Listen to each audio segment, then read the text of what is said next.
प्रिय साथियों, प्रिय मित्रों, आत्मिक आदर, आभार, अभिनंदन, अभिवादन, नमस्कार। मैं गुरेंद्र पटेल काशी हिंदू विश्वविद्यालय में बीए तृतीय वर्ष का छात्र हूं।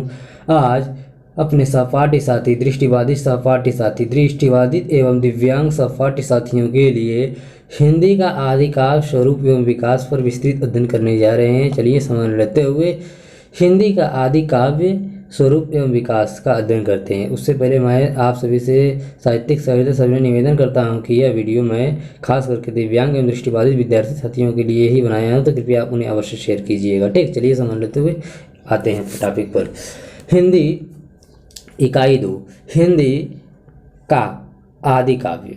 हिंदी का आदि काव्य स्वरूप एवं विकास, इसके अंतर्गत हम लोग उद्देश्य देखेंगे। इस इकाई का जो रूपरेखा है वो देख लीजिए।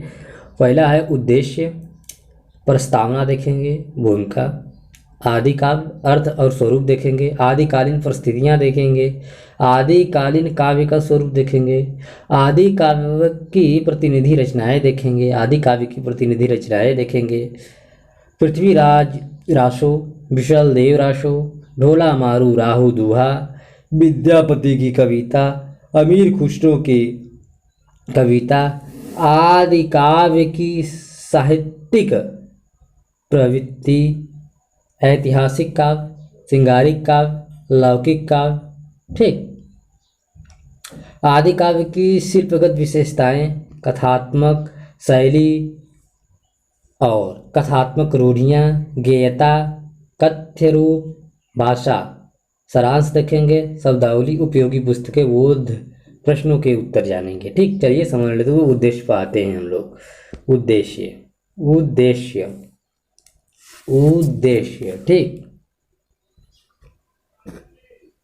उद्देश्य इकाई एक में हमने अपभ्रंश, मतलब इसके पहले वाले वीडियो में हमने अपभ्रंश काव्य का अध्ययन किया। अब हम हिंदी आदि काव्य का अध्ययन करने जा रहे हैं। इसे पढ़ने के बाद आप बता सकेंगे कि हिंदी का आदि काव्य किसे कहते हैं, तत्कालीन परिस्थितियों से परिचित हो सकेंगे। इस तथ्य को सामने रख सकेंगे कि आदि काल में हिंदी भाषा और साहित्य के निर्माण में कौन कौन सी प्रवृत्तियां काम कर रही थीं। आदि काव्य की प्रतिनिधि रचनाओं का परिचायक प्राप्त कर सकेंगे और उनकी काव्यगत विशेषताओं को रेखांकित कर सकेंगे। आदि काव्य की प्रमुख साहित्यिक प्रवृत्तियों को पहचान सकेंगे और यह व्याख्यायित कर सकेंगे कि आदि काव्य में कौन कौन सी शिल्पगत और भाषागत प्रवृत्तियां सक्रिय थीं। ठीक, प्रस्तावना चलिए देखिए। प्रस्तावना अर्थात भूमिका।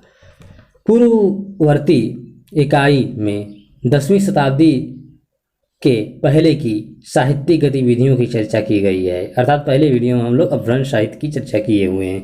प्रस्तुत इकाई में 10वीं शताब्दी से लेकर 14वीं शताब्दी तक के साहित्यिक प्रयत्नों की एक रूपरेखा प्रस्तुत की जा रही है। इसे हिंदी का आदि काव्य कहा जाता है या आरंभिक काल माना जाता है। ठीक, माना जाता है। इस इकाई को पढ़ते समय आप महसूस करेंगे कि 10वीं शताब्दी के बाद जो प्रवृत्तियां सामने उभर कर आईं, उनमें से अधिकांश का बीज अपभ्रंश काव्य में पड़ चुका था। ठीक, इस इकाई में सर्वप्रथम इस प्रश्न पर विचार किया जाएगा कि आदि काव्य से क्या तात्पर्य है। आदि काव्य का मतलब है हिंदी में साहित्य का आदि काव्य या आरंभिक काव्य। साहित्य अपने समय की उपज होती है या होता है। आदि काव्य भी तत्कालीन परिस्थितियों से प्रभावित हुआ। इन परिस्थितियों की चर्चा संक्षेप में की जाएगी। भारतीय सामंतों के आपसी युद्धों और बाहर से होने वाले तुर्की आक्रमण के कारण एक राजनीतिक अस्थिरता आ गई थी। युद्ध में भारतीय सामंतों का अधिकांश समय बीतता था। कवि अपने आश्रयदाता राजाओं की प्रशस्ति किया करते थे, उनकी वीरता का अतिशयोक्तिपूर्ण वर्णन करते थे, उन्हें उत्साहित किया करते थे। इस कारण इस युग में वीर गाथात्मक काव्य अधिक लिखे गए। इसके अतिरिक्त इस काल में विरह गीत भी लिखे गए। लोक कथाओं को आधार बनाकर आधार बनाकर काव्यों की रचना हुई। श्रृंगारिक रचनाएं सामने आईं और पहेलियों मुकुरियों का निर्माण हुआ। इन सभी प्रवृत्तियों की एक एक प्रतिनिधि रचनाओं के काव्यांशों का अध्ययन आप इस वीडियो में करेंगे। ये रचनाएं हैं पृथ्वीराज रासो, विशल देव रासो, ढोला मारू राहु दुआ, विद्यापति की कविता और अमीर खुसरो की कविता अर्थात अमीर खुसरो की पहेलियाँ, ठीक, मुकरियाँ। ये काव्य व्यांश आपकी जानकारी के लिए दिए जा रहे हैं। परीक्षा में इन काव्यों से प्रश्न नहीं पूछे जाएगा, ठीक। अंत में इन रचनाओं के आधार पर आदि काव्य की कथागत मतलब कथ्यगत और शिल्पगत विशेषताओं की चर्चा की जाएगी। इस प्रकार की रचनाएं इस काल में सामने आती हैं। वीर गाथात्मक, श्रृंगार परक और लोक कथाओं पर आधारित काव्य आदि काव्य में नए शिल्पगत प्रयोग हुए और परंपरा का निर्वाह हुआ। अपभ्रंश की बहुत सी विशेषताएं जैसे कथा काव्य, चरित्र काव्य का निर्वाह हिंदी के आरंभिक काव्यों में हुआ और नई कथानक रूढ़ियों का भी समावेश हुआ। इसकी चर्चा भी इस वीडियो में की जाएगी, ठीक। आदि काव्य अर्थ और स्वरूप। आदि काव्य अर्थ और स्वरूप क्या है भाई? आदि काव्य अर्थ और स्वरूप। आदि काव्य हिंदी के आरंभिक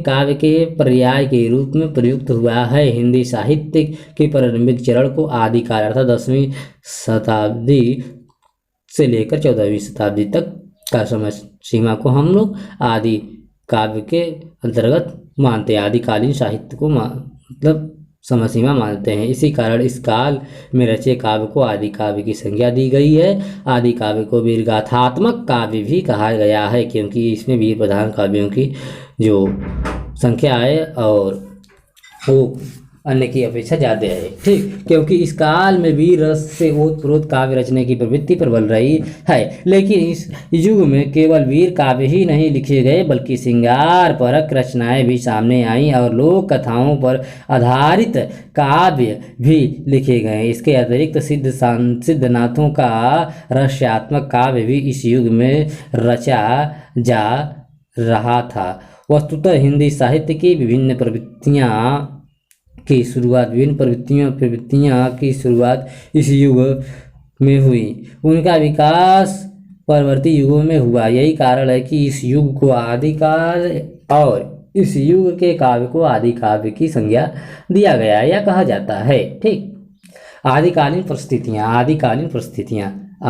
परिस्थितियाँ साहित्य के निर्माण में समकालीन परिस्थितियों का व्यापक योगदान होता है। आदिकालीन साहित्य भी इसका अपवाद नहीं है। आदिकालीन साहित्य या आदि काव्य की प्रवृत्तियां काफ़ी हद तक तत्कालीन परिस्थितियों से प्रभावित हुई। यह राजनीतिक, सामाजिक, आर्थिक, सांस्कृतिक अस्थिरता का युग था। आइए इन परिस्थितियों पर अलग अलग हम विचार करते हैं। पहला हम राजनीतिक परिस्थिति लेते हैं। राजनीतिक परिस्थिति इस काल तक केंद्रीय सत्ता कमजोर हो चुकी थी। सन 647 ईस्वी में हर्षवर्धन की मृत्यु के बाद भारत में केंद्रीय शासन समाप्त हो गया था और छोटे राज्यों का जन्म हो गया था। ये राजा आपस में लड़ते रहते थे। हर्षवर्धन की मृत्यु के बाद पूर्ववर्ती भारत के पाल वंश राजस्थान के गुर्जर, पतियार, महाराष्ट्र तथा कर्नाटक के राष्ट्रकूट राजाओं में आपसी युद्ध लड़ने लगा। त्रिकोणीय युद्ध, ठीक, त्रिपक्षीय युद्ध जिसे कहते हैं। इस संघर्ष में मीरभूज 1836 ईस्वी में गुर्जर पतियार की शक्ति उभरती गई और 10वीं सदी के मध्य तक कायम रही। 916 में दक्षिण राष्ट्रकूट राजा इंद्रनित्य वर्मा ने अपने उत्तरी भाग पर आक्रमण किया और उत्तरी भारत को अस्त व्यस्त कर दिया। मध्य देश मतलब हिंदी प्रदेश एक बार फिर टूटकर अनेक छोटे छोटे राज्यों और लालची सामंतों में गढ़ बन गया। ठीक, मध्य देश पर चंदेल वंश, कलचुरी वंश, चौहान वंश, परमाल वंश तथा चालुक्य वंश का शासन हो गया। ये राजवंश निरंतर आपस में युद्ध करते रहे।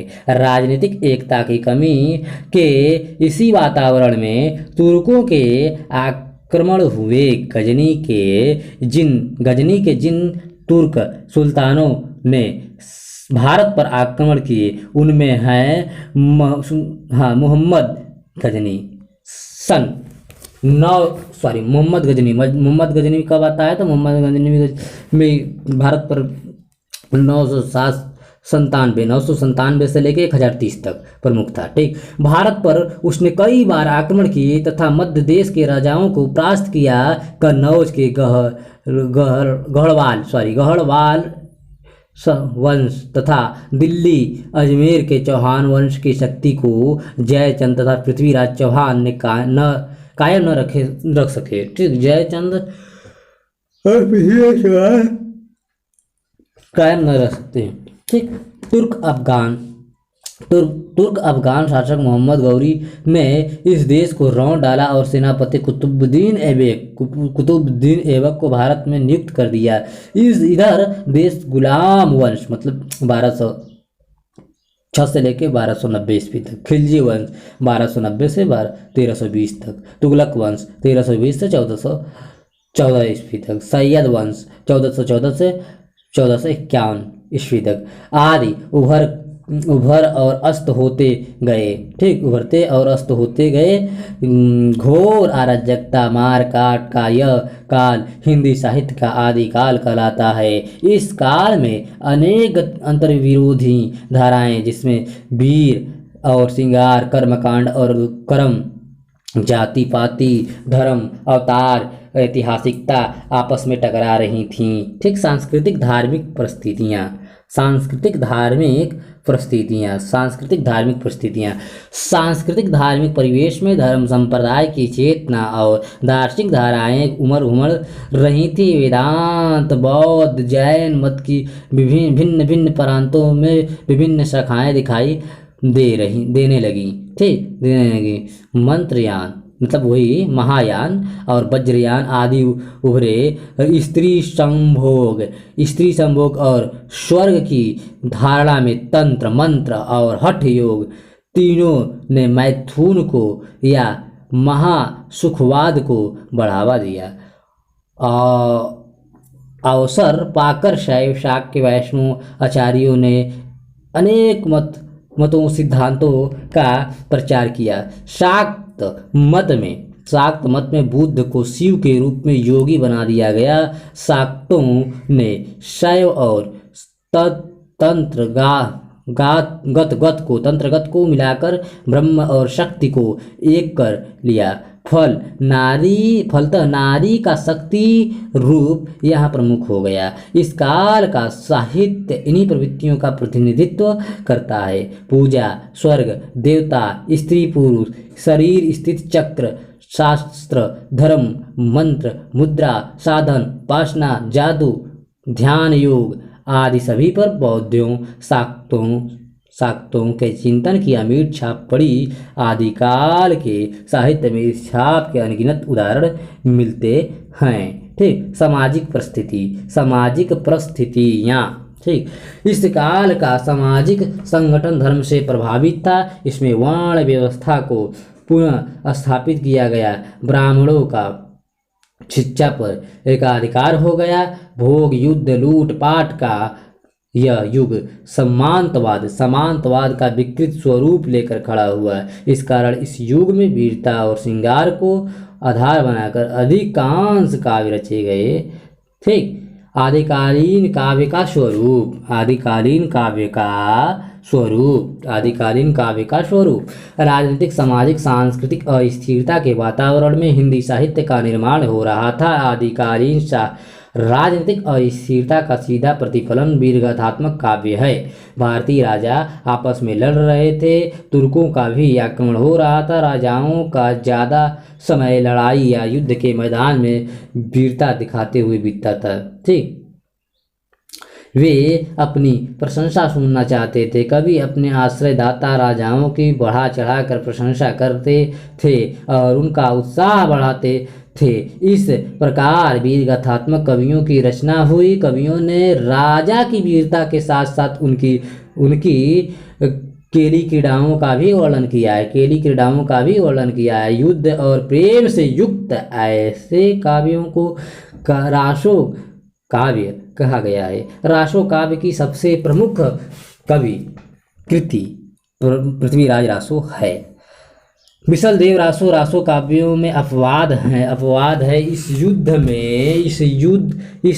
इसमें युद्ध और प्रेम की कथा नहीं है, बल्कि यह एक विरह गीत है जिससे संदेश काव्य के रूप में रचा गया है। यह कालिदास के मेघदूत और रहमान के संदेश रासक की परंपरा की एक प्रतिनिधि रचना है। इस युग में लोक कथाओं को आधार बनाकर लोक गीतों की रचना हुई। ढोला मारू रादूहा इस क्षेत्र के प्रतिनिधि रचना है।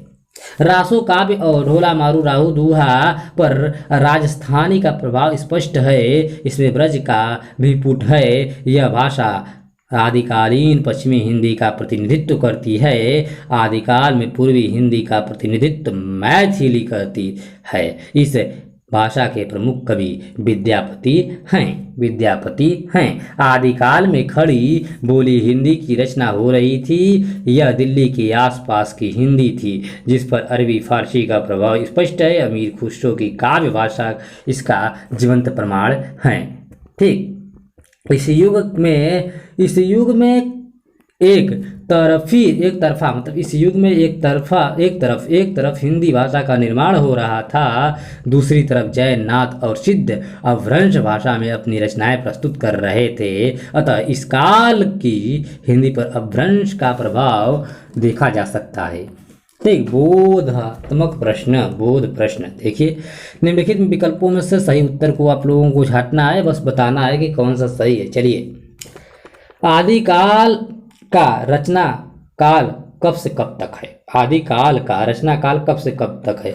12वीं शताब्दी से 15वीं शताब्दी, 10वीं शताब्दी से 14वीं शताब्दी, 8वीं शताब्दी से 11वीं शताब्दी, 3री शताब्दी से 7वीं शताब्दी। तो कृपया आप लोग इसे अवश्य बताइएगा। ठीक, चलिए, आदि काव्य से आप क्या समझते हैं कमेंट बॉक्स में लिखिएगा। आदिकाल में किस प्रकार के काव्य का निर्माण हो रहा था, इसे भी आप कमेंट बॉक्स में लिखते चलिए ताकि आपका रिवीजन होता रहे। और आदि काव्य की प्रतिनिधि रचनाएं पर हम लोग आ गए हैं। आदि काव्य की प्रतिनिधि रचनाएं इकाई के इस भाग में आप प्रमुख आदिकालीन रचनाओं का परिचय प्राप्त करेंगे। इस युग में अनेक प्रवृत्तियां एक साथ उभरी हैं। फलस्वरूप वीर रस से ओतप्रोत काव्य भी लिखे गए और श्रृंगार रस से युक्त रचनाओं का भी आविर्भाव हुआ। लोक कथाओं पर आधारित प्रेम कथाएं भी लिखी गई। लौकिक काव्य जैसे पहेली की भी रचना हुई। ब्रजभाषा और राजस्थानी का मिला जुला रूप भी काव्य का वाहक बना और मैथिली में भी साहित्य रचा गया। मैथिली भाषा में भी यहाँ तक कि खड़ी बोली की भी साहित्य का माध्यम बनी। ठीक, अमीर खुसरो की पहेलियाँ, जिन रचनाओं का परिचय इस भाग में प्रस्तुत किया जा रहा है वे इन प्रवृत्तियों का प्रतिनिधित्व करती हैं। ऐसी रचनाएं पृथ्वीराज रासो, विसल देव रासो, ढोला मारू राहु दूहा, विद्यापति और अमीर खुसरो की कविता। पृथ्वीराज रासो आदिकालीन हिंदी साहित्य की प्रमुख रचना है, इसलिए इसकी चर्चा सबसे पहले की जा रही है। पर इस रचना को समझने के लिए रासो काव्य परंपरा को जानना आवश्यक है। चलिए, रासो काव्य परंपरा को थोड़ा समझ लेते हैं। रासो काव्य परंपरा, हिंदी साहित्य में रासो काव्य की दो विभिन्न धाराएं, दो भिन्न ढंग की परंपराएं अपभ्रंश काल से ही मिलने लगी हैं।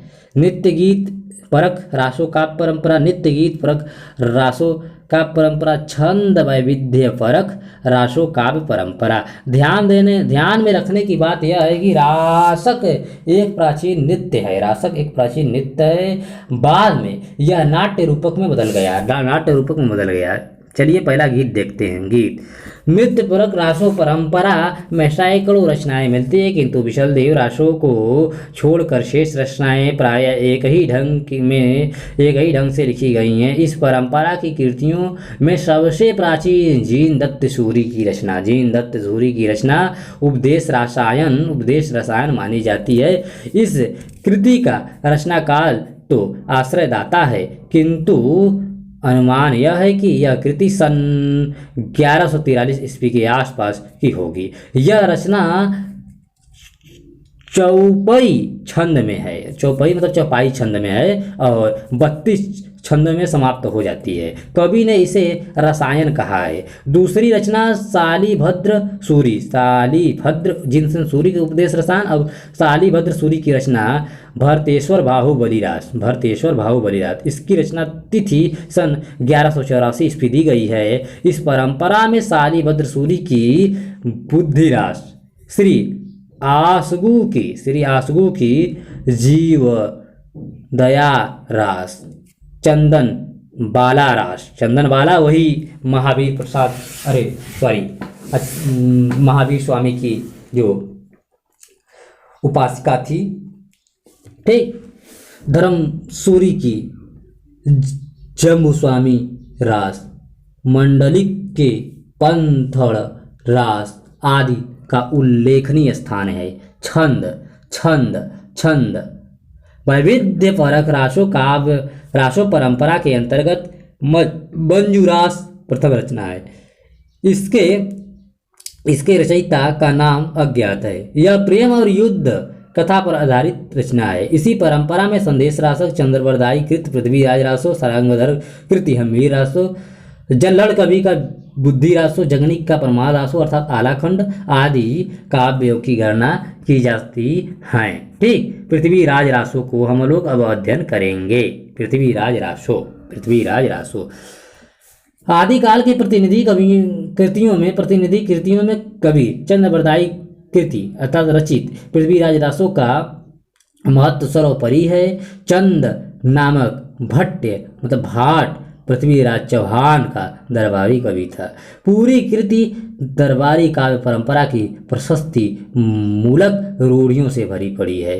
पृथ्वीराज अपने शौर्य पराक्रम के कारण तथा विदेशी आक्रमणकारियों से टकराने के कारण अपनी मृत्यु के बाद एक जातीय पुरुष के रूप में मान्य हो गया। अरिचंद्र का काव्य पृथ्वीराज रासो धीरे धीरे चारण भाटों की संपत्ति बनता गया। चारण भाट विभिन्न दरबारों में जीविका कमाने के लिए इसका गायन वादन करने लगे। ये भाट लोग अपनी कल्पना में से नई घटनाओं और कथानकों का वर्णन भी जोड़कर गाते रहे। परिणाम यह हुआ कि इस ग्रंथ की घटनाओं और भाषाओं में भारी परिवर्तन होता रहा। आदिकाल का यह प्रथम महाकाव्य ऐतिहासिक काल्पनिक घटनाओं वर्णनों का ढेर बनता गया। विद्वानों का अनुमान है कि 16वीं-17वीं शताब्दी तक इस कृति ने एक विशाल काव्य का रूप धारण कर लिया। वास्तव में रासो एक प्रशस्ति काव्य है। कवि चंद्रवरदाई ने अपने आश्रयदाता की कीर्ति का वर्णन उसे ईश्वर कहकर अतिशयोक्तिपूर्ण ढंग से किया है। चंद्रवरदाई ने अध्यात्म, राजनीति, धर्म, योग शास्त्र, काम शास्त्र, शकुन, नगर, युद्ध, सेना की सज्जा, विवाह, संगीत, नृत्य, फल फूल, पशु पक्षी, ऋतु वर्ण, संयोग वियोग, श्रृंगार, वसंत उत्सव, शास्त्रार्थ आदि का वर्णन किया है। फलतः यह कृति साहित्य और तत्कालीन समाज दोनों की ही चित्तवृत्तियों का प्रतिबिंब है। ठीक, फलतः यह कृति साहित्य और तत्कालीन समाज दोनों की ही चित्तवृत्तियों का प्रतिबिंब है। अपभ्रंश के प्रबंध काव्यों की सभी काव्य रूढ़ियाँ इसमें मिलती हैं। पृथ्वीराज रासो के वर्ण विषय पर विचार करते हुए आचार्य हजारी प्रसाद द्विवेदी जी लिखते हैं, पृथ्वीराज रासो ऐसी ही रसमय अलंकार सालंकार युद्धबोध कथा थी, जिसका मुख्य विषय नायक की प्रेम लीला, कन्याहरण, शत्रु पराजय था। ठीक, आचार्य हजारी प्रसाद द्विवेदी लिखते हैं कि पृथ्वीराज रासो ही रसमय अलंकार युद्धबद्ध कथा थी, जिसका मुख्य विषय नायक की प्रेम लीला, कन्याहरण, शत्रु पराजय था।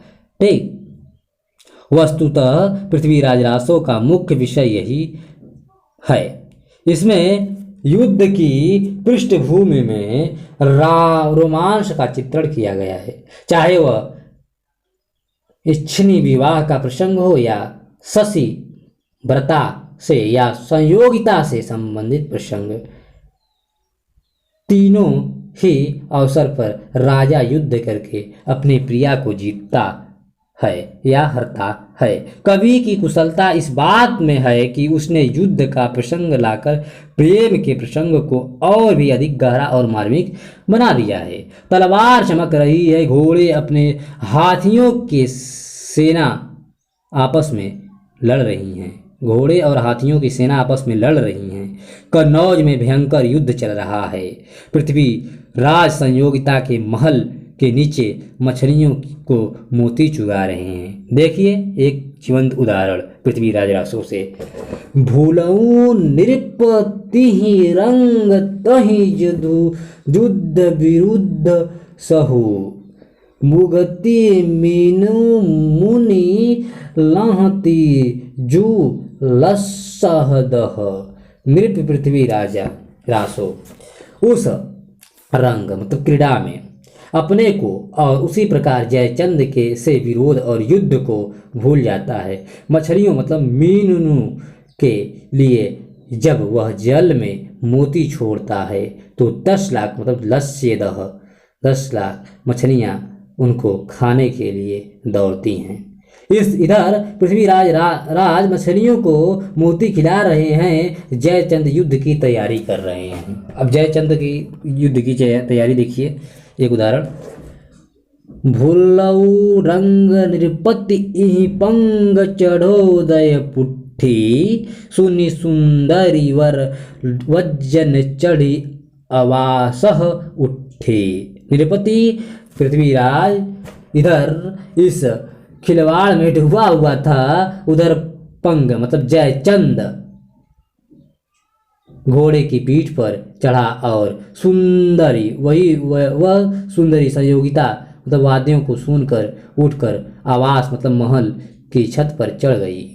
संयोगिता और पृथ्वीराज की आंखें मिलती हैं और प्रथम दर्शन में ही दोनों सुध बुध खो बैठते हैं। संयोगिता सोचती है, संयोगिता क्या सोचती है भाई, जो जंपो तव चित्त हर अन जपय वीर बिहरत, अहि उठे धुछुंदरी हिय बिलगी वंती। अगर मैं उसका मतलब प्रिय का अर्थात पृथ्वीराज का नाम जपूं अर्थात उससे कुछ बात करूं तो मेरे हृदय का हरण हो जाएगा, और अगर उससे बात न करूं तो विरह में जलती रहेगी। मेरी गति तो उस सांप अही मतलब सांप के समान हो गई है, जो छुछुंदर को पकड़ तो लेता है पर न उसे निगलते बनता है न उगलते बनता है। ठीक, न निगलते बनता है न उगलते बनता है। ठीक, छुछुंदर। चलिए आगे बढ़ते हैं। प्रेम का समा बांधने के बाद कवि रणभूमि की ओर मुड़ जाता है और युद्ध की भीषणता और वीरता की पृथ्वीराज की वीरता का वर्णन करने लगता है। देखिए, मौर्य राज पृथ्वीराज बग्ग उड्डयंग रोष आयस लगंग पत्य भारी थय भरी होम जग्ग वलियंग संग संडुवन लंग लगंग। ठीक, राजा पृथ्वी राज ने जब लगाम घोड़े की लगान मोड़ी तो उनका रोष जग उठा। उसी प्रकार जिस प्रकार महाभारत में पार्थ अर्जुन का रोष जाग उठा था, उनकी तलवार मतलब खाड़ा वन की ओर दग्ध करने लगी थी। ठीक, पृथ्वीराज रासो के काव्य सौंदर्य पर टिप्पणी करते हुए डॉक्टर नामवर सिंह लिखते हैं। ठीक, आलोचक नामवर सिंह लिखते हैं, आगे चलकर घोर संग्राम में लड़ते हुए अश्वरोही दंपत्ति की शोभा मन का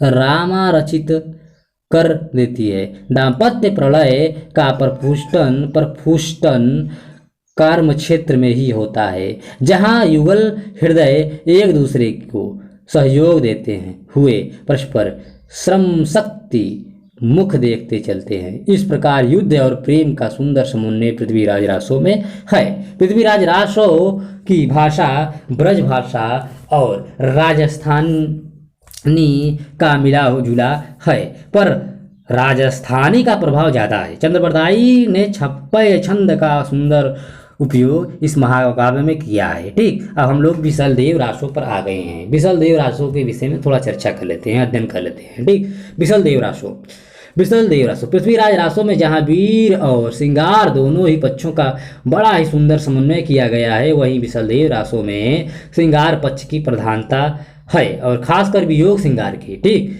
बिसलदेव रासो नरपति नल्हा की रचना है। नरपति नाल्ह की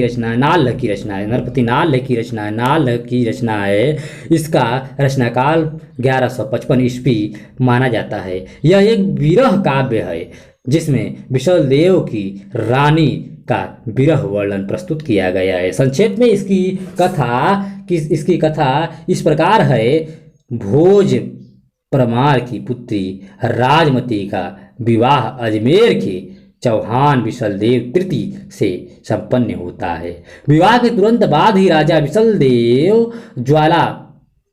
बिसलदेव राजमती की बातों से दुखी होकर उड़ीसा चला जाता है। 12 वर्ष तक राजमती वियोग की ज्वाला में जलती रहती हैं। 12 वर्षों के बाद राजमती एक पुरोहित से अपने पति के पास संदेशा भिजवाती हैं। जब तक राजा लौटता है तब तक राजमती अपने पिता के घर जा चुकी होती हैं। बिसलदेव वहां जाकर अपनी पत्नी को घर ले आता है। वस्तुतः कथा का मुख्य अंश राजमती का विरह वर्णन है। इसके आगे और पीछे की कथा इस विरह वर्णन के पूरक के रूप में सामने आई। बिसलदेव रासो का विरह वर्णन अपने आप में अनूठा है। नायिका राजमती अपने पति के वियोग में से दुखी हो रही है। प्रत्येक ऋतु में अपने पति की प्रतीक्षा करती है पर उसका पति नहीं आता है। देखिए एक सुंदर उदाहरण। फागुण बर हरया कंपिया रूस चमक्यू निद न भूस दिन राया किंतु पालटी महाकव मूरस राव न देशई आई जीवंग तौ जोवन शशि फरहरई चिहू दिशि बजई छई बाई।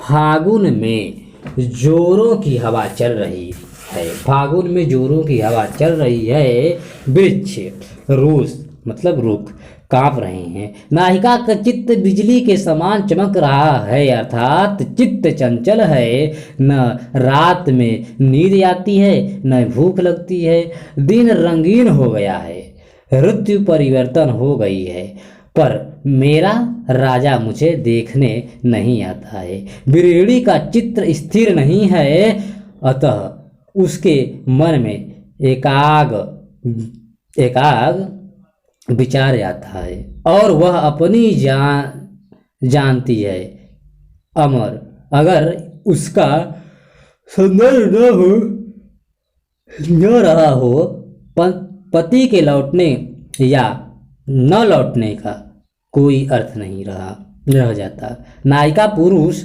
मनोविज्ञान की जानकार है और वह पुरुषों की मनोवृत्ति को भली भांति पहचानती है। आरंभ में विशलदेव रासो पर आलोचनात्मक टिप्पणी करते हुए हमने बताया कि विशलदेव रासो का विरह वर्णन अपने आप में अनूठा है। उसका यह अनूठापन उस पद में व्यक्त होता है जिसमें नायिका विलाप करती हुई कहती है कि तुम नहीं जानते कि इस यवन और इस सशील का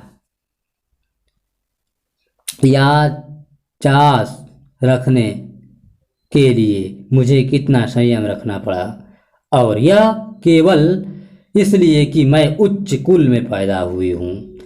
इसी उच्च कुल की मर्यादा का मान रखने के लिए मैं अपने यवन को शील को बचाकर रख रही हूँ। नायिका का विद्रोही भाव इस मन में अंकित हुआ है। वह अपने प्रिय को खाप देती है कि तुमने मुझे इस जन्म में बहुत सताया है, अगले जन्म में तुम काला साफ होंगे। इस पद में देखिए, इस पद इस प्रकार है, ऐसे भाई जाड़ियो हो राजा या कऊ जाड़, दूहरे काया मिलऊ एक पराड़, साक्यों दूरी थी मिलही कुल कीरे बेटी, सील जंजीर जो बन रासऊ मई चोर चिऊ, पगी पगी नो नई पहुँचे रे पाप, इड़ी भई उलगाड़ऊ हो बहु, अवर भवी हो कालऊ साप। ठीक, यही सही है कि आप यह भाव नायिका की खींच का प्रतिफल है। ठीक, यह भाव नायिका की खींच का प्रतिफल है, पर विरह में नायिकाएं खींच कर प्रिय को उलाहना देती हैं, साप नहीं देती हैं। यहाँ कवि ने नारी के दुख का सही अंदाजा लगाया है। यहाँ नायिका का साप पुरुष समाज के अत्याचार के विरोध के रूप में सामने आया है। कवि यही नहीं रुक जाता, यह नायिका के मुख से यह भी कहलाता है कि स्त्री जन्म श्राप का जीवन है। वह ईश्वर को संबोधित करके कहती है कि मुझे नारी के रूप में क्यों पैदा किया। देखिए यह पद, स्त्री जन्म काई दिखो खौ महेश, अपई जन्म धारुई घड़ा रे नरेश, रानी न सिरजिय रोझड़ी, धड़ न सिरजी धौलियु गाई, वनसड़ काली कोयली दऊ बरसती अम्बा, नई चंपा की डाल भसती द्रास बिजो उरड़ी, इड़ी दूस झुरई अबला सी बाल। हे महेश, मुझे स्त्री जन्म क्यों दिया? नरेश, तुम्हारे पास तो और भी जन्म थे। तुम मुझे रानी न बनाकर नीलगाय बना देते, ताकि स्वतंत्र होकर मैं घूम सकती। धन्ना न बनाकर मुझे उजली गाय बना देते। वन की काली कोयल बना देते। मैं एक डाल से दूसरे डाल पर फुदकती फिरती और कभी अंगूर खाती, कभी अनार का स्वाद चखती। यहाँ तो अबला वाला के समान पराधीन रहकर मैं सूख रही हूँ। ठीक, इस पद में हम ध्यान दे तो पाएंगे कि रानी उन रूपों में जन्म लेने की कामना करती है जो बंधन मुक्त हैं, जैसे नीलगार, कोयल आदि। इस प्रकार इस पद में नारी की पराधीनता और परावस्था का चित्रण हुआ है। उसकी पराधीनता से मुक्ति की आकांक्षा भी व्यक्त हुई है। इस दृष्टि से विशलदेव रासो का विरह वर्णन अपने काल की सीमाओं का अतिक्रमण करता हुआ प्रतीत होता है। इसमें हमें परंपरागत नायिका से अलग एक ऐसी नारी के दर्शन होते हैं जो पति के रूठ कर चले जाने से दुखी होता है। ठीक, दुखी तो है, मतलब दुखी तो है, पति के रूठ कर चले जाने से दुखी तो है, परंतु पुरुष समाज की बनाई बेड़ियों से मुक्ति की आकांक्षा भी रखती है। विशलदेव रासो में नारी की मुक्ति का स्वर प्रपुष्टित हुआ है। इन दृष्टियों से विशलदेव रासो अपने समय की अकेली रचना है। ठीक, ढोला मारू राहु दुआ राजस्थान के प्रसिद्ध गेय लोक कथा है, जिसका मुख्य विषय श्रृंगार है। 11वीं शताब्दी में रचित यह काव्य लोक कथा पर आधारित है। इसमें ढोला नाग के राजकुमार और मारवाड़ी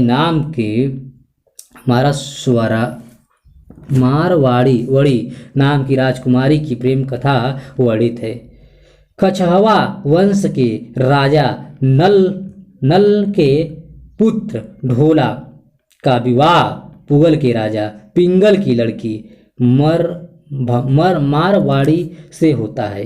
विवाह के समय ढोला की उम्र 3 वर्ष और मारवाड़ी की उम्र 1.5 वर्ष थी। जब ढोला बड़ा होता है तब उसकी शादी मालवा की राजकुमारी मारवाड़ी से हो जाती है।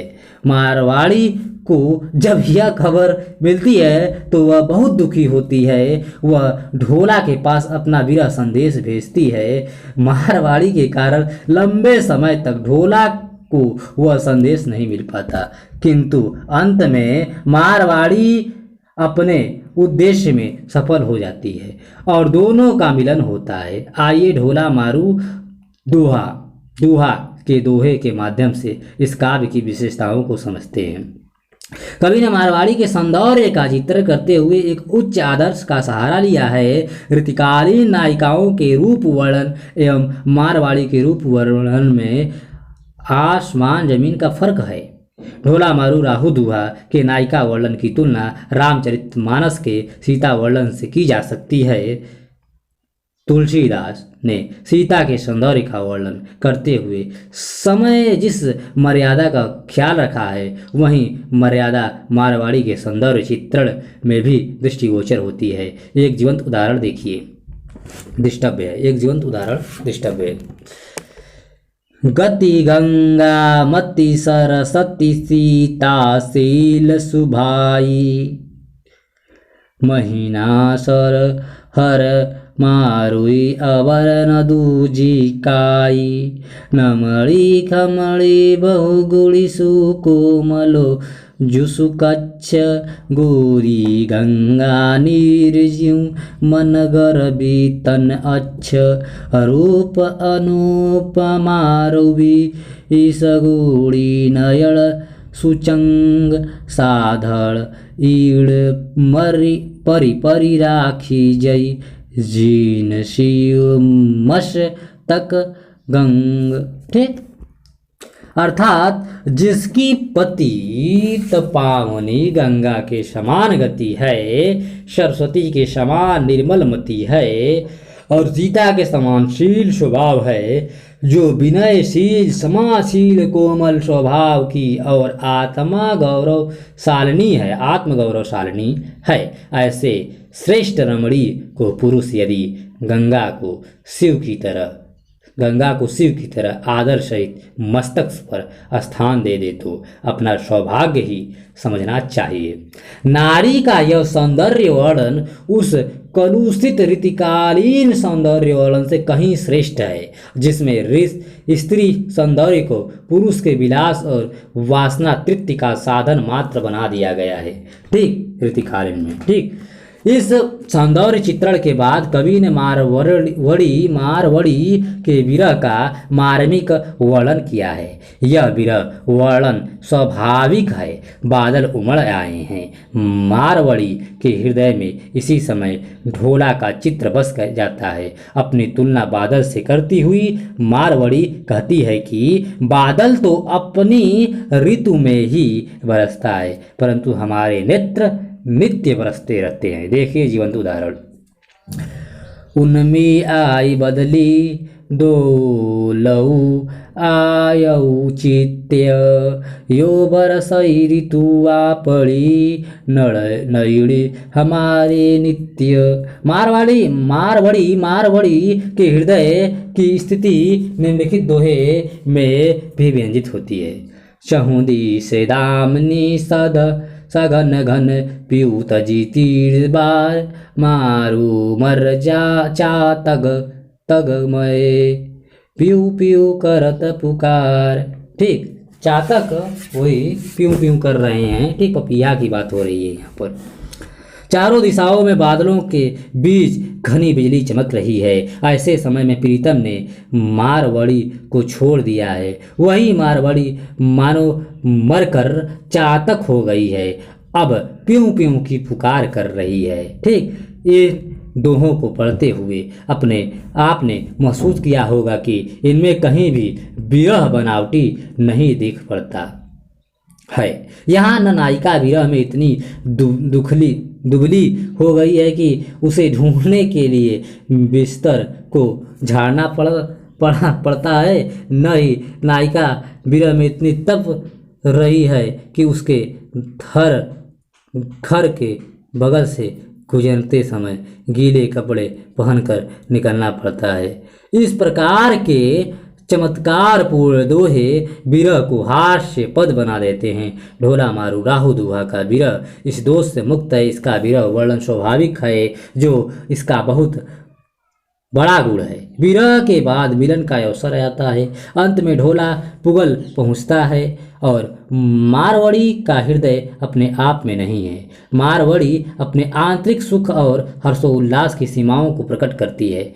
साहिब आया है सखी कच्चा सहु सरिया हूँ पुनिकेर चंदज जिदिसी प्यारे फलियाँ हूँ सखी शाहबया विया जहाँ की हूँ ती जाई हियऊ डऊ हेमागिरी भौतन पंजरे नमाई। ठीक, मारवड़ी के पवित्र और मर्यादा विवाहित प्रेम का विकास उसके हृदय की सीमा को व्याप्त कर चारों ओर पूर्णिमा की चंद्रिका के समान छिटक गया। उसका विरह से व्याकुल हृदय अब हिमालय की तरह शीतल हो गया। मानसिक प्रफुल्लता इतनी बढ़ गई है कि शरीर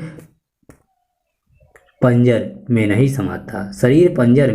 इसके बाद बिछड़े दंपत्ति का मिलन होता है। उनका मन मिल जाता है और उनका दुर्भाग्य समाप्त हो जाता है। देखिए दोहा। मन मिलिया तन गड़िया दोहग दूरी गयाह सज्जड़ पाड़ी खीर ज्यों खिलो लखिली थयाह। कवि कहता है कि प्रेमिका के मन मिल गए, तन गड़ गए और दुर्भाग्य दूर हो गए। प्रेमी दंपत्ति पानी और दूध की तरह मिलकर एक हो गए। उपयुक्त विश्लेषण से स्पष्ट है कि ढोला मारू राहु दुहा का श्रृंगार वर्णन पूर्ववर्ती और परवर्ती श्रृंगार वर्णनों से बिल्कुल अलग है। इसमें नारी के उस सौंदर्य की चर्चा की गई है जिससे उसका व्यक्तित्व उभर कर सामने आता है। इसकी भाषा राजस्थानी है, मारवाड़ी से की भाषा है। इसमें दोहा छंद का उपयोग किया गया है। इसलिए एक कथा होने के बावजूद इसका प्रत्येक छंद अपने आप में स्वतंत्र है। यह मुक्तक काव्य का श्रेष्ठ उदाहरण है। ठीक, विद्यापति की कविता। विद्यापति हिंदी के प्रमुख कवि हैं। इनका जन्म 1368 ईस्वी में हुआ था और 15वीं शताब्दी के उत्तरार्ध तक वे जीवित रहे।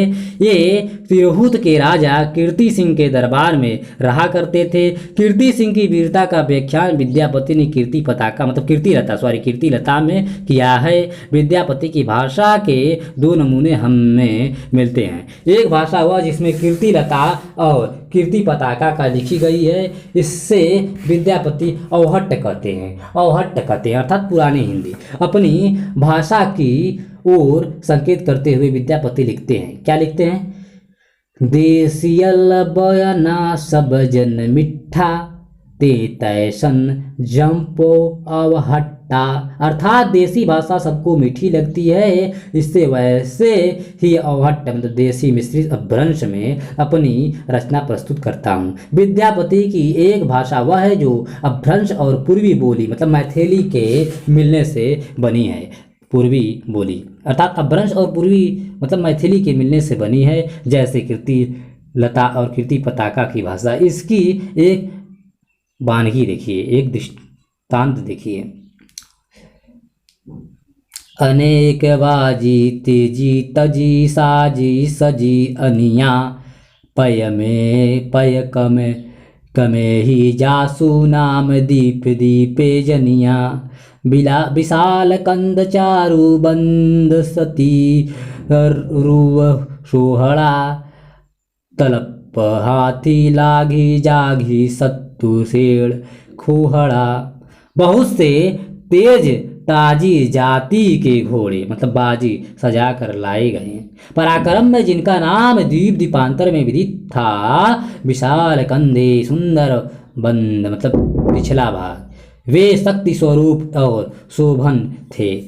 तड़प कर हाथी को लाग जाते, शत्रु सेना को शुद्ध कर देते। यह विद्यापति अपने जिस काव्य के लिए मैथिल कोकिल कहलाए वह उनकी पदावली है। इनकी भाषा और राधा का नाम लिया। इनकी भाषा मैथिली है। विद्यापति की पदावली का मुख्य विषय श्रृंगार है। हालांकि उन्होंने बार बार कृष्ण और राधा का नाम लिया है पर उनके कृष्ण और राधा भक्ति के आधार नहीं है, श्रृंगार के राधा हैं। विद्यापति ने श्रृंगार के दोनों पक्षों संयोग और वियोग का वर्णन किया है। संयोग पक्ष में कवि ने कृष्ण एवं राधा की चेष्टाओं और कार्य व्यापारों की सम्यक योजना की है। वियोग में कृष्ण और राधा की स्मृति अभिलाषा उद्वेग आदि के अभिव्यक्त की है। अभी जो पंक्तियाँ आप पढ़ेंगे उनमें काफ़ी खूबसूरती से नायिका के सौंदर्य का वर्णन किया गया है। देखिए विद्यापति नायिका का वर्णन कैसे करते हैं। आद बदन शशि बेहसी देखावली आध पिहली निज बाहु कछु एक भाग कला मतलब बलाहक झापल किच्छुक गरासल राहु। नायिका ने अपना चेहरा हाथ से छिपा कर रखा है। कवि कहता है कि उसका चंद्रमुख आधा छिपा है और आधा दिख रहा है। ऐसा लगता है मानो चंद्रमा के एक भाग को बादल ने ढक रखा है और एक भाग को राहु ने ग्रस लिया है। ठीक, इन पंक्तियों के माध्यम से कवि एक चित्र उपस्थित करता है। नायिका के चेहरे का एक भाग नहीं दिख रहा है। यहाँ कवि की कल्पना उड़ान भरती है और वह उसकी तुलना उस चांद से करता है जिसका आधा भाग ही दिख रहा होता है। यहाँ कवि की कुशलता इस बात में निहित है कि उसने चित्र को बिल्कुल मूर्तिमान कर दिया है, आंखों के सामने सारा दृश्य ला खड़ा किया है। ऐसी दृश्य योजना में विद्यापति अपने समय के अकेले कवि हैं। इस प्रकार जब कवि ऐसी नायिका के सौंदर्य का वर्णन करता है जिसका यौवन पूरी तरह प्रपुष्टित नहीं हुआ है तो कवि की शक्ति का लोहा मानना पड़ता है। देखिए विद्यापति की इस लोहापन को इस दोहे में। इस पद में। आध आंचर खसी आध बदन हंसी आधी नयन तरंग, आध उरज हेरी आध आंचर भरी तब धरी दगध अनंग। यहाँ कवि ने उस नायिका का वर्णन किया है जो अभी किशोरी अवस्था में है, किशोरावस्था में है। नायिका ने थोड़ा सा आंचल खोस रखा है, अपनी मुस्कुराहट में एक शर्म है, उसकी मुस्कुराहट में मतलब एक शर्म है, झिझक है, अतः वह पूरी तरह से हंस नहीं पा रही है। वह अपनी हंसी को रोकने की कोशिश कर रही है पर रोक भी नहीं पा रही है। अभी नायकों का तरंग भी पूर्ण रूप से, नयनों का तरंग भी पूर्ण रूप से उद्वेलित नहीं हुआ है। उसका बदन मतलब मुख की आधा की आंचल से ढका है, अर्थात वह यौवन अवस्था में अभी कदम रख रही है। अतः अपने अल्लड़पन, उसमें अल्लड़पन है, इसके बावजूद वह अनंग अर्थात कामदेव को दग्ध उजला कर रही है। जिस तन्मयता से विद्यापति ने नायिका की चेष्टाओं और कार्य व्यापारों का चित्र खींचा है, उसी लगन से विरह की पीड़ा को भी दर्शाया है। विद्यापति की विरहणी अधिकांशतः गृहिणी रूप में आई है। यह अपने पति पर किसी प्रकार का कोई आरोप नहीं लगाती है। उसे चिंता इस बात की है कि कहीं प्रिय के आते आते यौवन समाप्त न हो जाए। आपको याद होगा कि ऐसी चिंता विशल देव रासो की नायिका को भी है। ठीक, यह चिंता नायिका को बिल्कुल निराश नहीं करती। देखिए विद्यापति का पद। चानन भेल विषम सर रे भूषण भेल भारी, सपनहु नहीं हरि आयल रे गोकुल गिरिधारी। एक सरी ठाड़ी कदम तर रे पत हे रथि मुरारी, हरि बिनु देह दगह भले रे सामर भेल सारी। जाह जाह तो हे उधव हे तो हे मधवपुर जाहे, चंद्र बदनी नहीं जीवती रे बध लागत काहे। भनई विद्यापति मन दय रे सुनु गुण मति नारी, आज आओत हरि गोकुल रे पत चलूं झट झारी। ठीक, चंदन अर्थात चानन, उसके लिए बुझा तीर सर साबित हुआ, गहने मतलब आभूषण उसके लिए सिल सरीखे भारी पड़े। उद्धव गिरधारी तो सपने में उसके पास नहीं फूटा, मतलब नहीं फटका गिरधारी तो उसके पास नहीं फटका, सपने में भी कदम्ब की छां में अकेली खड़ी रहती है। बेचारी हमेशा कान्हा की राह देखती है। कृष्ण के बिना देह सुलग गई, साड़ी का रंग फीका पड़ गया। आओ मतलब जाओ उद्धव, तुम मथुरा चले जाओ, जल्दी निकल जाओ, जल्दी जाओ। शशि मुख, जिसका मुख चंद्रमा के समान हो, जाएगी नहीं, नाहक तुम्हें वध का दोष लगेगा, तुम आहिस्ते से निकल जाओ। इस पर विद्यापति कहते हैं, ओ गुणवती ध्यान से सुनो, आज कान्हा गोकुल आने वाला है, चलो जल्दी चलो, झटकार के चलो, राधा के कानों तक खुशखबरी पहुंचा दो। ठीक, विद्यापति की नायिका विरह में अपना संतुलन नहीं खोती। वह विवेकी है, संयमी है, प्रेम के रहस्यों को जानती है। विद्यापति ने विरह वर्णन में कहीं भी चमत्कार या ऊहात्मकता का सहारा नहीं लिया है।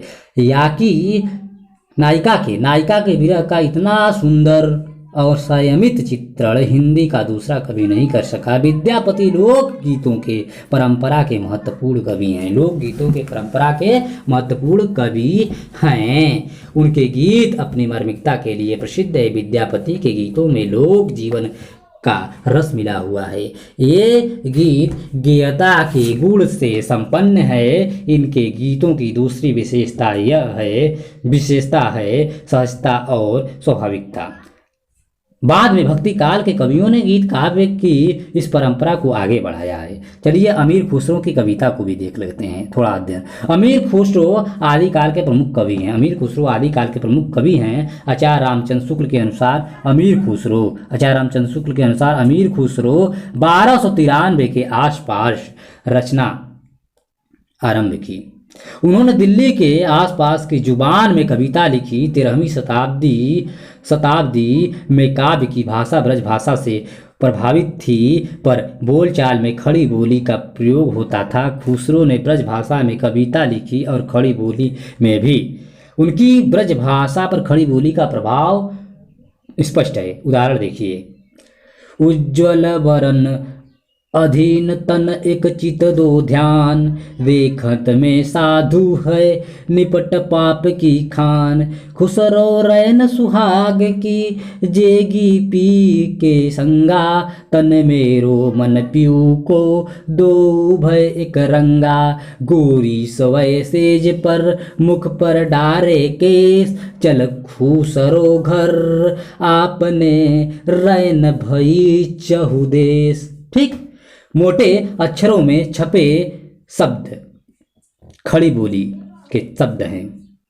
खड़ी बोली के शब्द हैं, ब्रज भाषा के नहीं। ठीक, अमीर खुसरो द्वारा रचित पहेलियों को देखने से ऐसा नहीं लगता कि वे आज से 700 वर्ष पूर्व लिखी हुई है।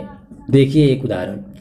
एक थाल मोती से भरा, सबके सिर पर औधा धरा। चारों ओर वह थाली फिरे, मोती उसमें से एक न गिरे। अर्थात आकाश थाली है और मोती सब तारागण है। ठीक, अर्थ जो इसका बूझेगा, मुंह देखो तो समझेगा दर्पण।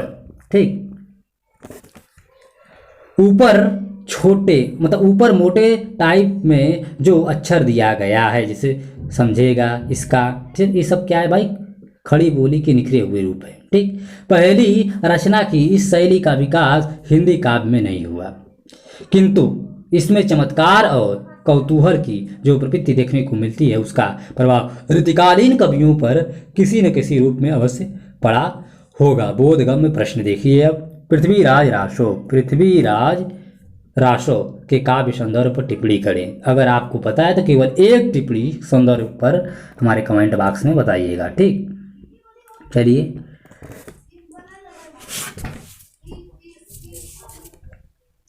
अगले चैप्टर पर हम चलते हैं। आदिकाल की साहित्यिक प्रवृत्ति। आदि काव्य की साहित्यिक प्रवृत्ति। इस प्रकार आदिकालीन हिंदी काव्य में 3 प्रकार की रचनाएं देखने को मिलती है। वीर गाथात्मक, श्रृंगार परक, लौकिक कथाओं पर आधारित काव्य। आइए इन साहित्यिक प्रवृत्तियों पर अलग से विचार करते हैं। तो सर्वप्रथम हम ऐतिहासिक देखेंगे, ऐतिहासिक काव्य, जिसमें वीर काव्य देखेंगे। आदि काव्य की प्रमुख विशेषता है ऐतिहासिक काव्यों की रचना। 9वीं-10वीं शताब्दी से लेकर 14वीं शताब्दी तक ऐतिहासिक पुरुषों को केंद्र में रखकर काव्य लिखने की प्रवृत्ति पाई जाती है। इसमें किसी राजा की वीरता का वर्णन होता था और उसके द्वारा लड़ी गई लड़ाइयों का विस्तार से चित्रण किया जाता था तथा केली क्रीड़ा का भी वर्णन किया जाता था उसके। ठीक, इसलिए इसे वीरगाथात्मक काव्य की संज्ञा दी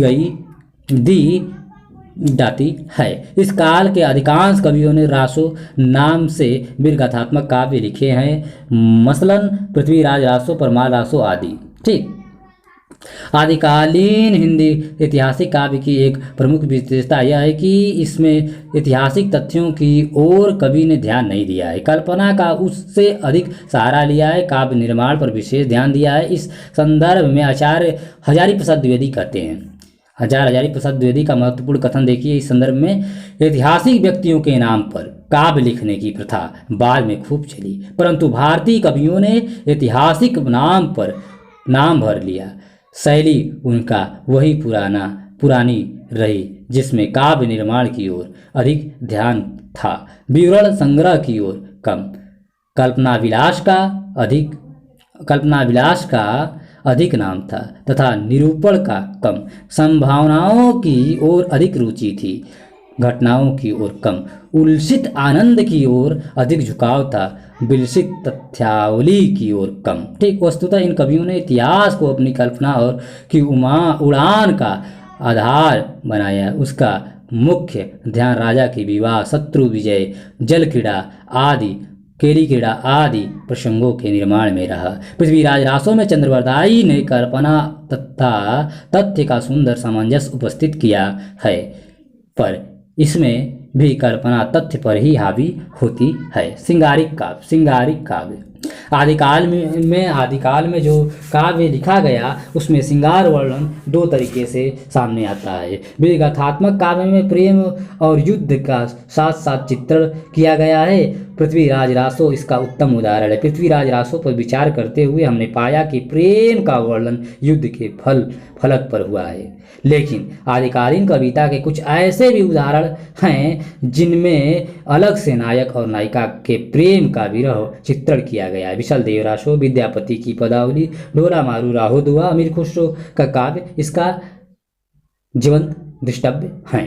ठीक, अब हम आगे चलेंगे। लौकिक काव्य लोक कथाओं को आधार बनाकर भी इस काल में अनेक काव्य लिखे गए। इनमें ढोला मारू राहु दुआ और खुसरो की पहेलियों के बारे में आप पढ़ चुके हैं। इसके अतिरिक्त बसंत विलास, जयचंद प्रकाश और जय मयंक, जयस चंद्रिका का केंद्रीय विषय भी लोक कथा पर ही आधारित है। जयचंद प्रकाश और जय मयंक जस चंद्रिका का उल्लेख मात्र है। ये रचनाएं अभी तक उपलब्ध नहीं हो पाई हैं। इन लौकिक काव्यों में श्रृंगार की प्रधानता है। ढोला मारू राहु दुआ प्रेम काव्य है। बसंत विलास में बसंत और स्त्रियों पर उसके विलासपूर्ण प्रभाव का मनोहारी चित्रण किया गया है। एक श्रृंगार वर्णन देखिए ढोला मारू से। इड़ी परी कोयली पूजई युवती मड़ोर, विधुर वियोगिनी धुजई कुड़ई मयड़ किशोर। एक ओर कोयल का कुहकना, दूसरी ओर पति युक्ता युवतियों का विलास, इसे देखकर विधुर जन तथा वियोगिनी नारी किशोर मदन मतलब कामदेव का कुंजन मन में अनुभव करती हुई कांपने लगती हैं। यह रचना भी रीतिकालीन काव्य परंपरा की एक महत्वपूर्ण कड़ी है। इससे यह प्रमाणित होता है कि रीतिकाल में श्रृंगार भावना एकाएक नहीं प्रकट हुई, बल्कि आदिकाल से इस प्रकार की कविताएं लिखी जा रही थीं। आदि काव्य की शिल्पगत विशेषताएं। आदिकाल में हिंदी साहित्य का निर्माण काल है। आदिकाल हिंदी साहित्य का निर्माण काल है। इस समय हिंदी भाषा और काव्य का निर्माण हो रहा था। इस समय की भाषा अपभ्रंश के प्रभाव से मुक्त नहीं हो सकी, पर मुक्त होने की आकांक्षा उसमें दिख पड़ती है। इस प्रकार शिल्प का प्रयोग करते समय रचनाकार परंपरा से प्राप्त तकनीकों को भी अपनाता है और कुछ नए प्रयोग भी करता है। उसमें एक नया शिल्प विकसित होता है। भाषा और शिल्प के इन पक्षों पर आगे विस्तार से चर्चा किया जाएगा अगली वीडियो में। ठीक, कथात्मक शैली और कथात्मक शैली और कथानक रूढ़ियाँ। आदिकाल के अधिकांश काव्य की रचना कथात्मक शैली में हुई है। कवियों की शैली पर विचार करने के पूर्व हम आपके सामने कथा का अर्थ स्पष्ट करना चाहते हैं। संस्कृत के आचार्य कथा शब्द का प्रयोग एक निश्चित काव्य रूप के लिए करते हैं। एक महत्वपूर्ण बात यह समझने की है कि संस्कृत में कथा गद्य में लिखी जाती थी, जबकि संस्कृत से अलग दूसरी भाषाओं में प्राकृत, अपभ्रंश आदि में पद्य में लिखी जाती थी। प्राकृत और अपभ्रंश में ऐसे काव्य लिखे गए जिन्हें कथा कहा जाता था। इस काल में कथा की पहली विशेषता यह हुई कि यह पद्यात्मक होती है। ठीक, कथा प्रधान रूप से ऐसी कहानी है जिसमें कहानीपन अधिक रहता है। कथा में कवि कहानी सीधे नहीं कहता बल्कि दो पात्रों के माध्यम से कहता है। हिंदी के आदि काव्य में इस प्रकार की कथा प्रचलन था। आदि काव्य की प्रमुख रचनाएं श्रोता वक्ता की शैली में ही लिखी गई हैं। पृथ्वीराज रासो कृतिलता में कहानी क्रमशः सुक और सुक्की तथा भृंग और भृंगी के रूप में हैं। विद्यापति ने अपनी रचना कृति लता को कहानी या कथानिका कहा है। प्रत्येक अध्याय के आरंभ में भृंगी भृंग से प्रश्न करती है और फिर भृंग कहानी शुरू करता है। पृथ्वीराज रासो पर टिप्पणी करते हुए आचार्य हजारी प्रसाद द्विवेदी लिखते हैं और सच पूछिए तो मैं यह बात आपसे छिपाना नहीं चाहता हूँ। यह बात मेरे मन में समाई है कि चंद का मूल ग्रंथ सुकी संवाद के रूप में लिखा जाता है। एक उदाहरण देखिए। कहें सुकी सुख संभलो नींद नयाबे मोही सुकी सरिस सुख उच्चरयो धरयो नारी सिर चित्र। इसके बाद विस्तार से कवि इच्छानी विवाह का वर्णन करता है। प्रायः नई कथा शुरू करते हैं या पुरानी को समाप्त करते समय सुख और सुक्की का संवाद आवश्यक होता है। आदि काव्य की साहित्यिक प्रवृत्ति पर विचार करते समय हमने देखा कि आदि काव्य की रचना संभावनाओं और कल्पना पर अधिक बल देते हैं। इस कल्पना को यथार्थ बनाने के लिए कवियों ने कथा कहने की कुछ रूढ़ियाँ बना ली जिन्हें कथानक रूढ़ी कहा जाता था। मसलन कहानी कहने वाला सुग्गा, स्वप्न में प्रिय का दर्शन, चित्र देखकर किसी पर मोहित हो जाना, भिक्षुकों या बंदिकों के मुख से कीर्ति वर्णन सुनकर प्रेमासक्त होना, आकाशवाणी, षड ऋतु या बाहर मासा के माध्यम से विरह वेदना, हंस कपोत आदि से संदेश भेजना, युद्ध करके या मस्त हाथी के आक्रमण से या कापालिक के बलि वेदी से स्त्री का उद्धार और प्रेम आदि। ठीक, गेयता भी आदिकाल की महत्वपूर्ण विशेषता है। गेयता आदि काव्य कथा काव्य है। आदि काव्य कथा काव्य होने के साथ साथ गीत काव्य भी है। आदि काव्य कथा काव्य होने के साथ साथ गीत काव्य। राजा कीर्ति का वर्णन हो या किसी लोक प्रचलित प्रेम का कथा को कवि ने अपने काव्य का आधार बनाया हो। कवि अपनी रचना गा कर सुनाया करता था। न राजा को कविता पढ़ने का अवसर था, न जनता पढ़ी लिखी और प्रबुद्ध थी। ठीक, न जनता पढ़ी लिखी प्रबुद्ध थी कि कविता पढ़ सकती थी। अतः दोनों की स्थितियों में कवि गाकर अपनी रचना सुनाता था। इस गाने की प्रवृत्ति के कारण ही आदि काव्य की रचनाओं में एक लयात्मक सौंदर्य देखने को मिलता है। चाहे रासो काव्य परंपरा की कोई रचना हो या विद्यापति की पदावली हो, सभी गेयता की विशेषता से युक्त हैं। पृथ्वीराज रासो चरित्र काव्य होने के साथ साथ गेय काव्य भी है। रासक या रासो एक प्रकार के गेय रूप को कहते हैं। इसमें बहुत सी नर्तकियां ताल लय के साथ नृत्य करती हैं। सिद्धनाथ कवियों ने भी गेय पदों का इस्तेमाल किया है। यह गेय पद परंपरा सूरदास, तुलसीदास, दादू आदि संत कवियों में भी पाई जाती है। इसके अतिरिक्त ढोला मारू रादुहा और विद्यापति पदावली भी गेय काव्य हैं। केवल आदिकालीन काव्य में ही नहीं, भक्ति कालीन काव्य में भी गेयता कविता के प्रस्तुतिकरण की एक प्रमुख विशेषता थी। बहुत से भक्तिकालीन कवियों ने आदिकालीन कविता से गीत साधे उठा लिए हैं। इसका एक प्रमुख उदाहरण है ढोला मारू रादुहा के दोहों का कबीर के नाम से थोड़ा परिवर्तन के साथ पाया जाना। ढोला, यह तन जारो मीस मसी करूं धुआं जारी सरिज्ञ, मुझ प्रिय बदल होई करी वरिस बुझा में आगीय। ठीक, अग्नि। कबीर कहते हैं उसी को देखिए।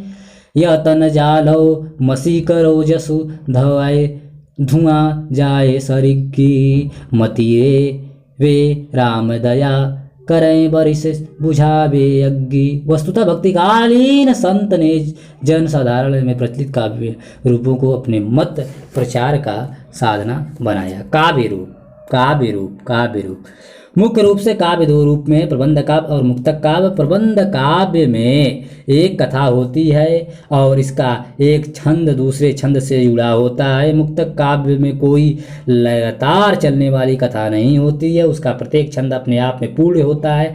आदि काल में प्रबंध और मुक्तक दोनों प्रकार के काव्यों की रचना हुई है। आदि काल में चरित्र काव्यों की प्रधानता है। अधिकांश चरित्र काव्य रासों के रूप में लिखे गए, मसलन पृथ्वीराज रासो, खुम्हाड़ रासो, परमाल रासो, बिसलदेव रासो आदि। इसके अतिरिक्त विद्यापति की कीर्ति लता भी चर्चित काव्य है। इसमें एक कथा लगातार चलती रहती है। इन चरित काव्यों के लिए कवि ने प्रबंधात्मक काव्य रूप चुना। इन प्रबंध काव्यों में कवि ने मुख्यतः दोहा और चौपाई छंद का सहारा लिया है। चंद्रबरदाई ने ज्यादातर छप्पय का प्रयोग किया है। आदिकालीन काव्य में कवित्त और सवैया का प्रचलन भी हो गया था। ये ब्रज भाषा के अपने जातीय छंद है, छप्पय और कवित्त। ठीक, रासों में कवित्त का अर्थ है छप्पय, रासों में कवित्त का अर्थ है छप्पय। चंद की कविता मतलब जय पृथ्वीराज चौहान पर लिखी गई चंद्रबरदाई की कविता में कुछ कवित्त मिलते हैं जिसमें पृथ्वीराज की कीर्ति गाई गई है। ठीक, गाई गई है। इस काल का कवि जब प्रबंध काव्य की रचना करता है तब तो वह दोहा और चौपाई का उपयोग करता है, पर मुक्तक की रचना केवल दोहा में होती है। ढोला मारू राहु दोहा में एक कथा है, पर उसमें दोहा छंद का प्रयोग है। दोहा में छंदों को जोड़ने की क्षमता नहीं होती है। दोहा में छंदों को जोड़ने की कथा मतलब क्षमता नहीं होती है। एक गुण चौपाई में होता है, यह गुण चौपाई में होता है।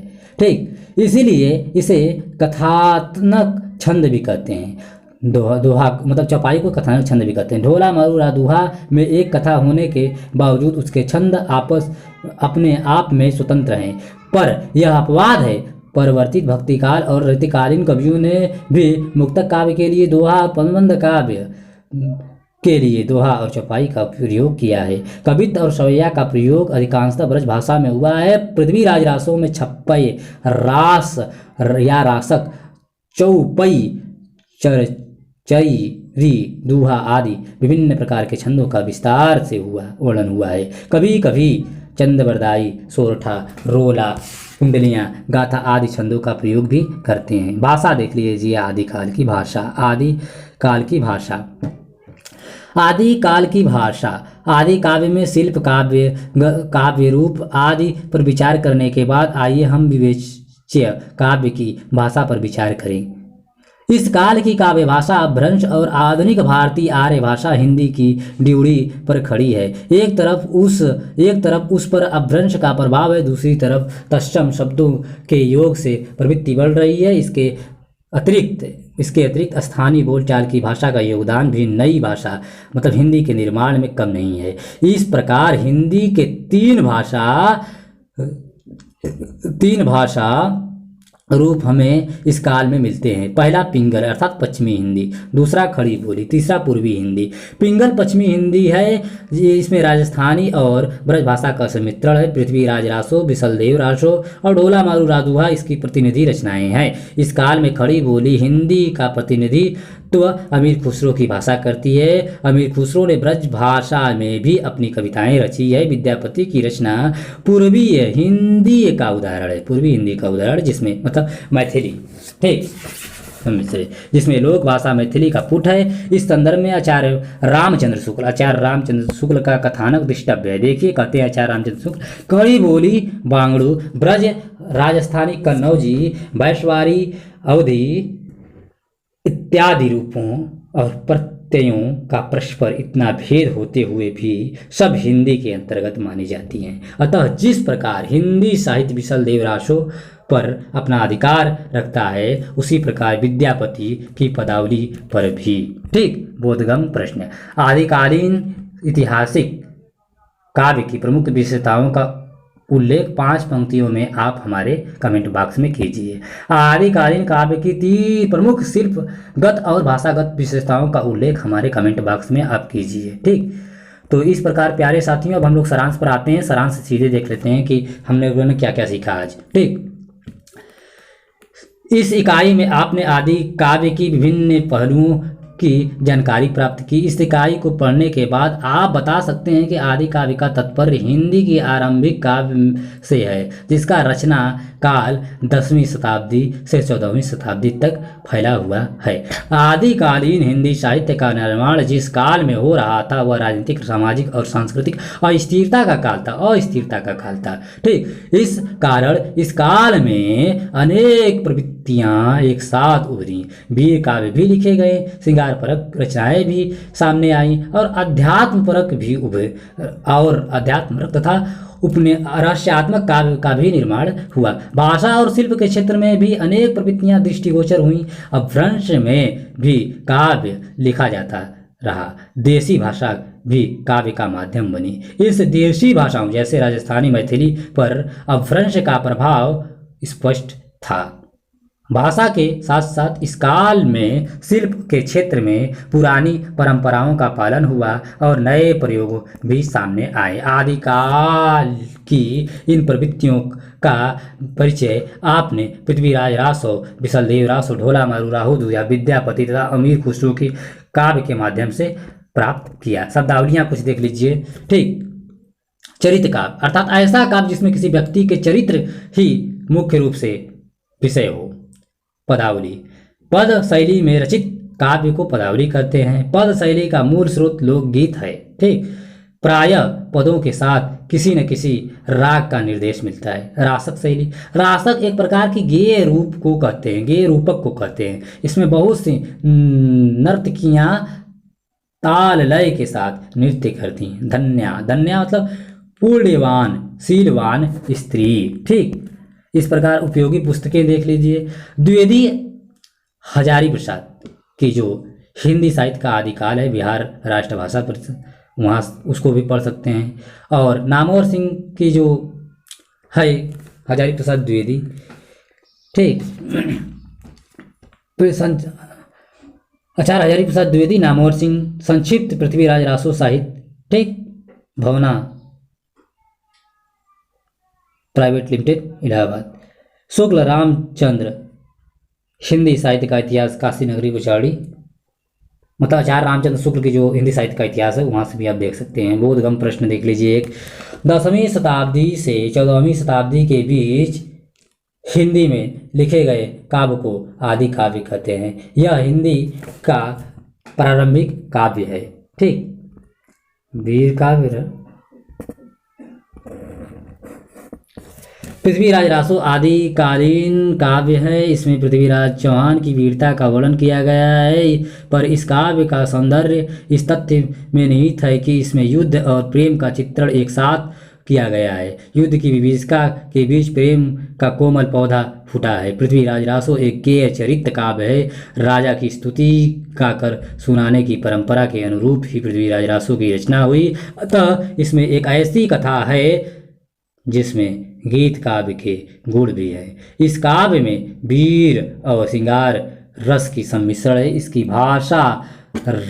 भाषा राजस्थानी जिसमें ब्रज का पुट है। कवि ने अनेक छंदों का उपयोग किया है पर छप्पय उसका मतलब प्रिय छंद है। कवि का चंद्रबरदाई का प्रिय छंद है छप्पय। ठीक, तो इस प्रकार प्यारे साथियों हम लोगों ने आदिकालीन साहित्य अर्थात आदि काव्य का विस्तृत अध्ययन सभी पक्षों पर किया और अनुशीलन भी किया।